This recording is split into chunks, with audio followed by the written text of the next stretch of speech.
तुमच्या कार्याने मी प्रेरित झाली. तुम्ही 22 ऑगस्ट 1907 मध्ये जर्मनीतील स्टटगार्ट येथे भारताचा पहिला झेंडा तिरंगा फडकवला, जो आजच्या राष्ट्रध्वजाचा पाया ठरला. होय, मी ब्रिटिश शासनाविरुद्ध आवाज उठवण्यासाठी वंदे मातरम आणि मदन की तलवार यासारख्या वृत्तपत्रांचे संपादन केले, तसेच प्रकाशन देखील केले. दादाभाई नौरोजी यांचे सेक्रेटरी म्हणून देखील काम केले. परदेशात राहून भारतीयांबद्दल समर्थन मिळवले. याच देशभक्तीमुळे मी संपूर्ण देशभरातील लोकांपर्यंत पोहोचली. तुम्ही परदेशात राहून देखील भारतासाठी स्वातंत्र्य लढत लढलात.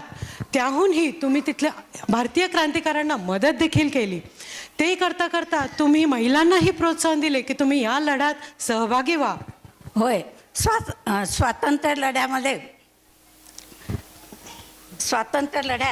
तुम्ही बोलाय मला.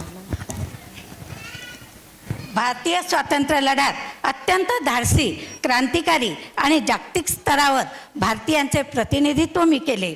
त्यामुळे मी जगभरापर्यंत पोहोचली. या गोष्टीचा मला अभिमान आहे आणि माझ्याकडून तुम्हाला प्रेरणा मिळते याचा मला मनस्वी आनंद आहेच. पण ही प्रेरणा तुमच्या कर्तृत्वातून दिसू द्या, म्हणजे माझ्या मनाला अधिक आनंद मिळेल.